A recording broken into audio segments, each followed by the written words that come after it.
Things are a bit quiet on the construction front at the moment. Work is still yet to begin on the next phase of SCN5 along the avenue, despite this work having originally been due to start in January.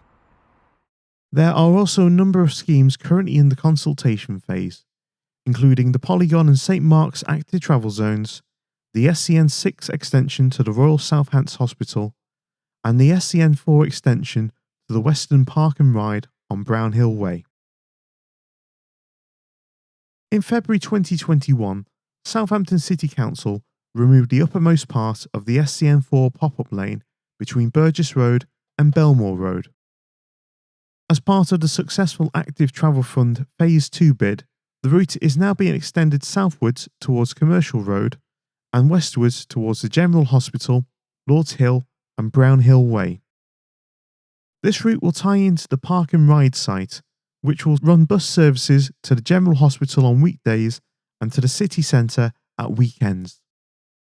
The Park and Ride will also offer other modes of transport, such as bikes and electric scooters, allowing users to travel towards the city centre using either SCN4 or the nearby SCN2. So let's take a look at the proposed route before these works begin.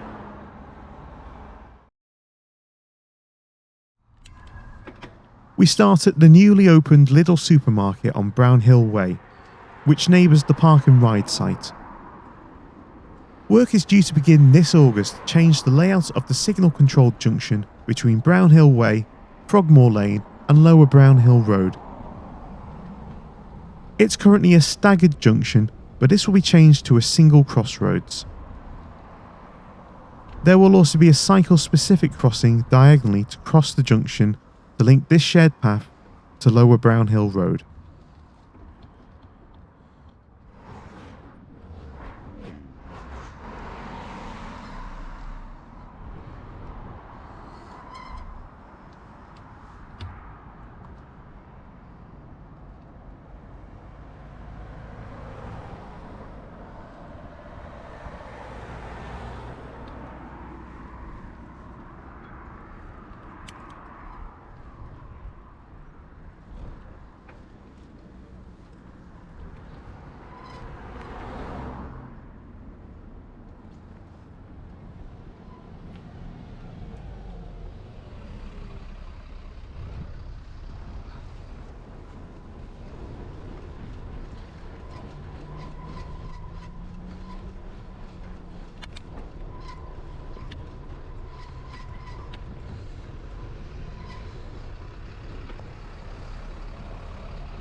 Turning into a side road, I briefly need to dismount in order to legally join the Lower Brownhill cycleway. These cycle paths have existed since the creation of the estate and the nearby area of Lordshill in the 1960s. Sadly, they've not been maintained well in recent years and have now disused gates taking up half the width. Normally these are fully open, but this one is swung shut. I'm hoping that the play park can be reconfigured to allow the path to continue all the way to the road.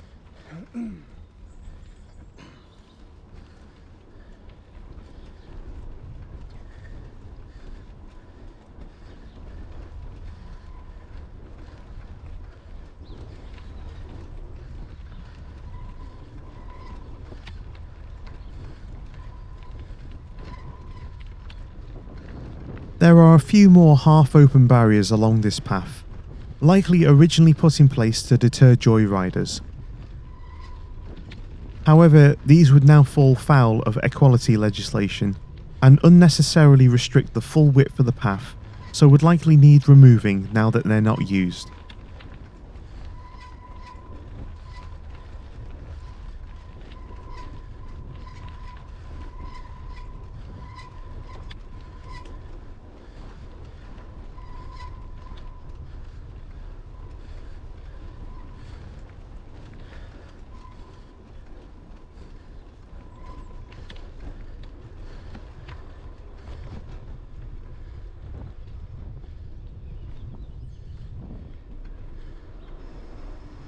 We rejoin the pavement via a dropped curb and navigate around a staggered barrier as we approach the subway.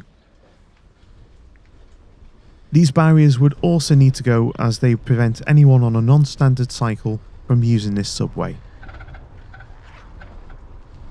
While there is no signage here, I'm assuming that this is a shared path as there is another similar cycleway once we've gone under Romsey Road.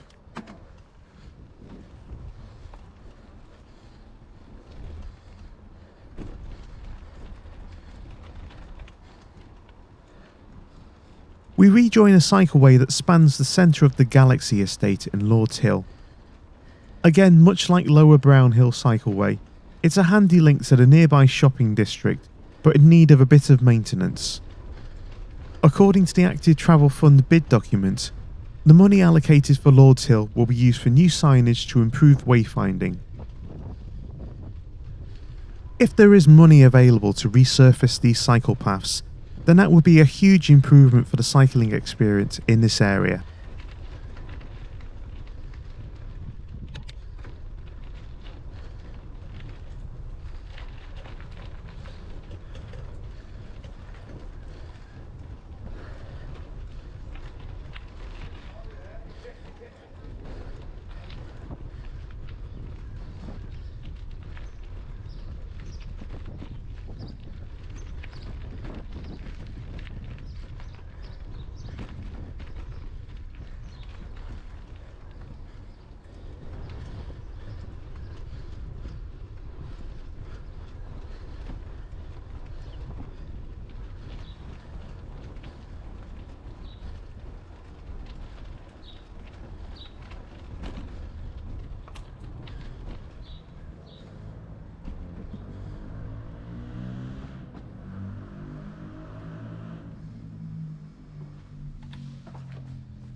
I dismount again as I reach Lordshill Library. There's no signage to declare whether I'm allowed to cycle here or not, but I'm guessing this will be upgraded to a shared use path at the very least.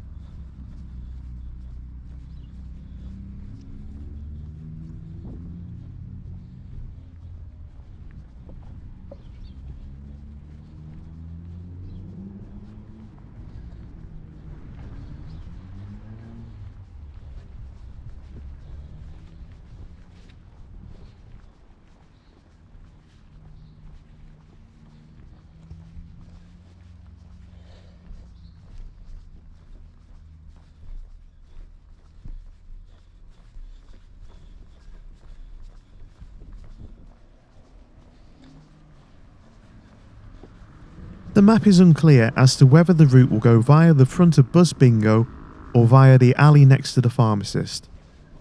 So I take the latter route to reach Lordshill Centre East behind the shopping district.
At the bend, we turn off left towards another cycleway link. The segregated path doesn't start until about 100 metres later, and there isn't a dropped curb. Instead, some mud and sediment provide a natural ramp down. This will need a bit of tidying up too.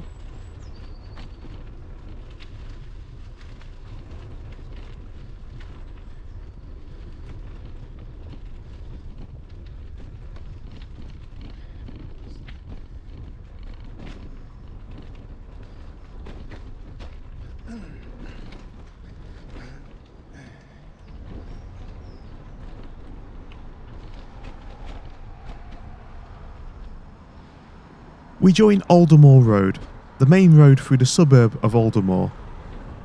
For the route, the council had the option of a crossing here to use Alder Road, but instead we turn left and then right at the roundabout onto Olive Road. It's worth noting that this is also a blue light route for Southampton General Hospital, as seen by this ambulance.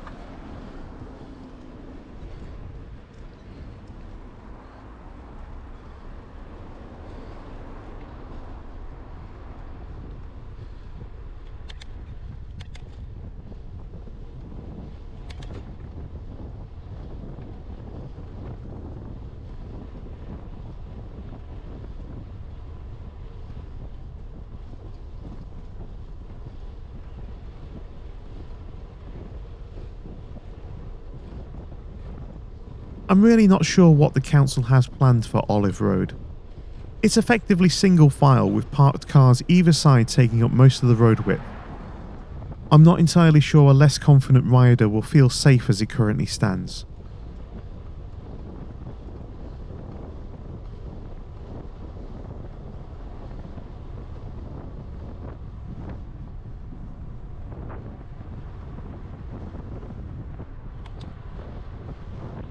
There's also a big hill towards the end, and a somewhat useless advisory lane in the middle of the valley, but getting up this hill shouldn't be too difficult if you've picked up enough speed heading into the valley.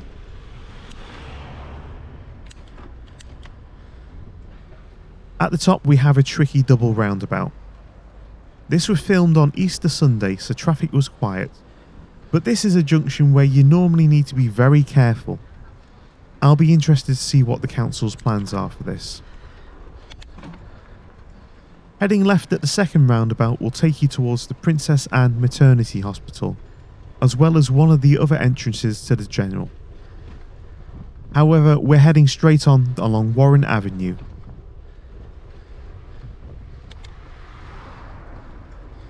Again, this is a residential road with parking on both sides, but at least the road is a bit wider here.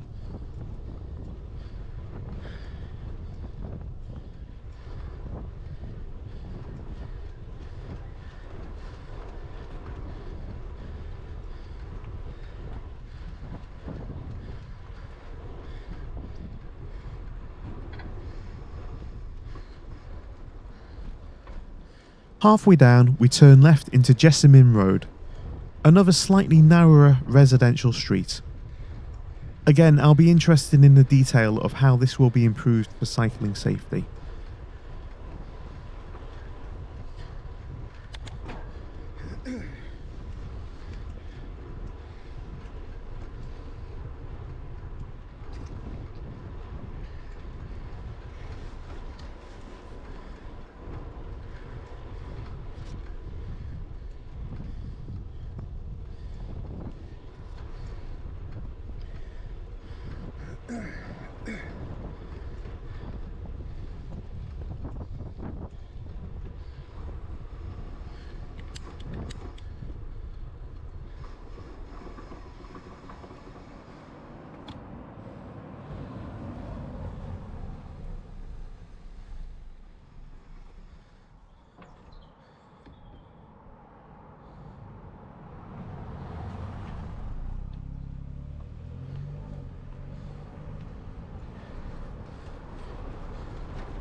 Now we have Tremona Road, and as you can see, this is again effectively single file due to the road width and parking.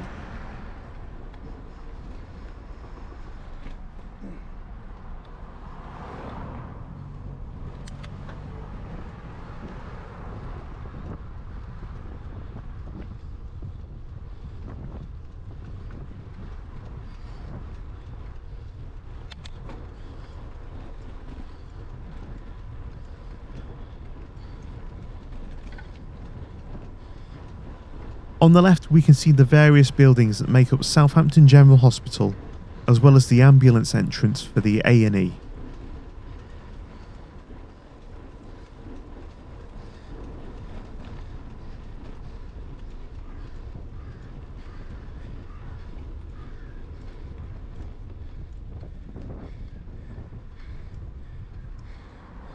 Here comes the fun part.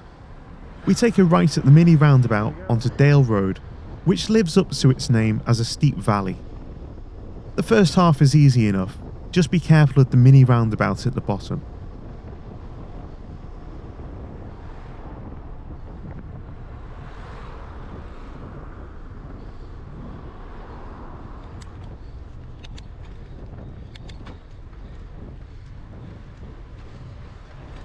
But with this being a valley, we have to climb back up to reach Winchester Road. This is helped thanks to one of the quieter emergency measures brought in last May, a mandatory cycle lane replacing residential parking. This takes us all the way up, becoming an advisory lane when the road width narrows.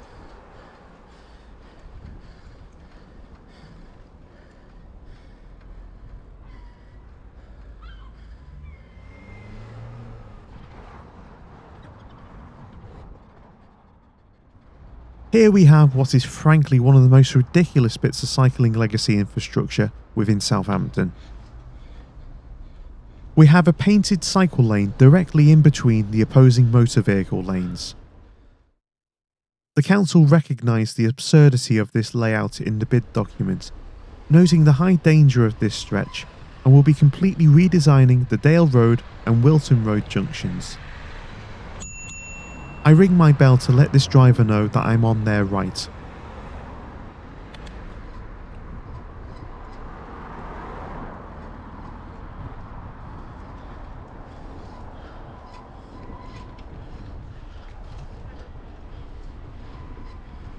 Wilton Road in theory has been access only for many years now, with a bus gate near the school. However, as this bit of road hasn't seen a bus service in over 10 years, this has recently been replaced with bollards. During school days, this road is completely closed to cars as part of the School Streets programme.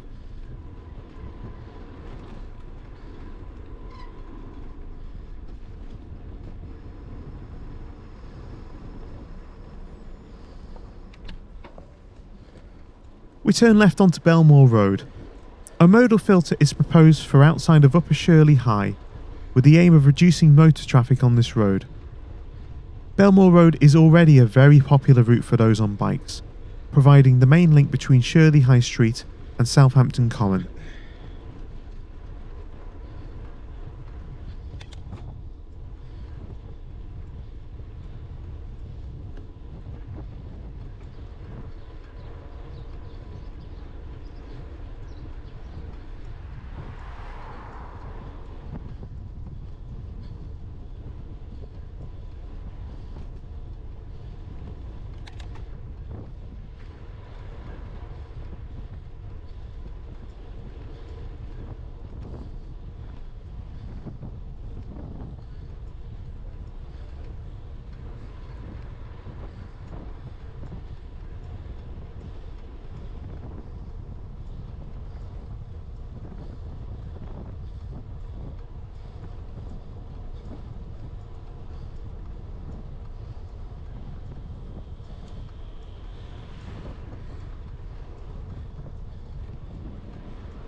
The traffic signals here are due to be upgraded with cycle priority lights.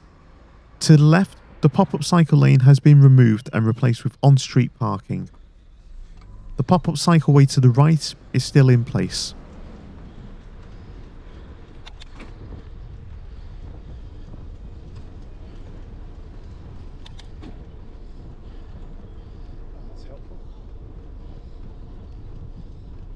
So let's talk about road safety for a moment. Firstly, paint is not protection, which these two park taxis proved aptly. Secondly, in my previous video about the Hill Lane pop-up cycleway, I mentioned that the section between Belmore Road and Wilton Road was problematic because the central islands create a bigger risk of close passes. This is exactly what happens in a few moments.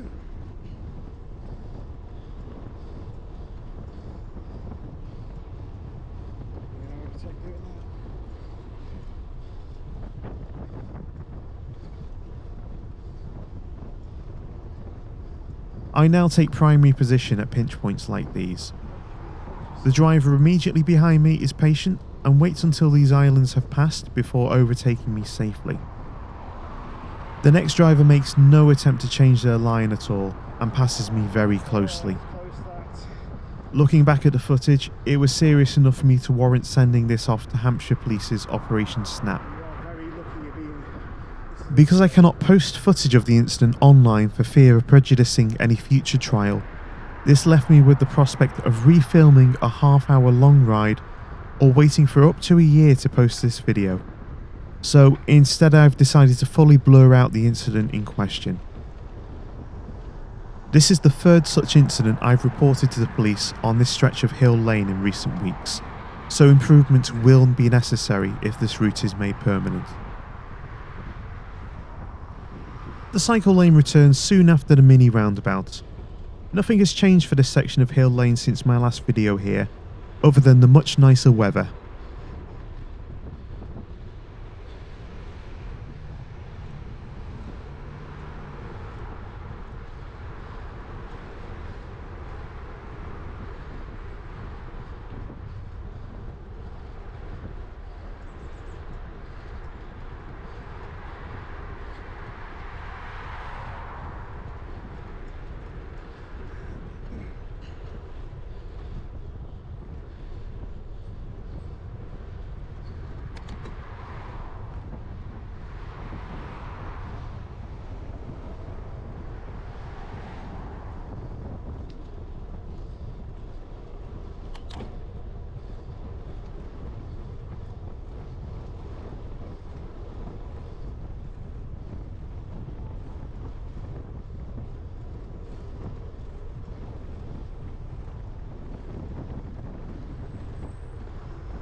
Archers Road was the official end of the pop-up lane, but the new proposals have this route extending all the way to the junction with Commercial Road.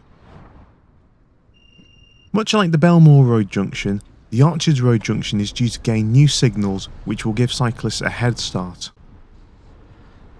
Pointless overtaking it here.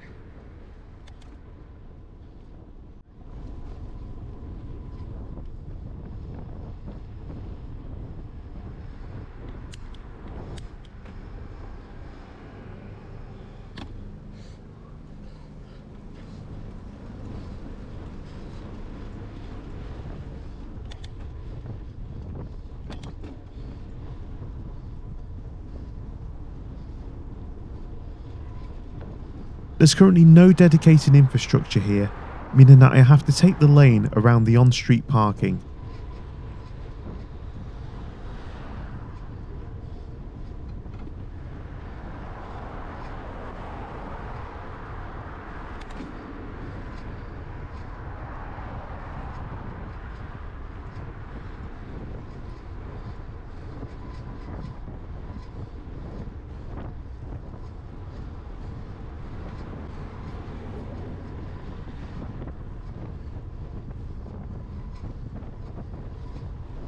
Some cycling infrastructure would also be beneficial for these scooter riders as well.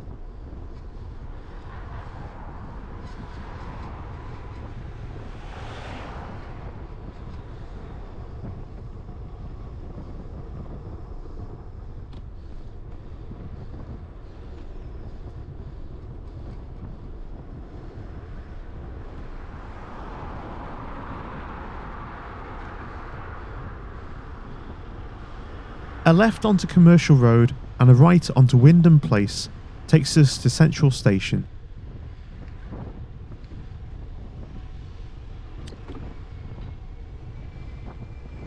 There's a lot of potential with this route, connecting up several key city landmarks.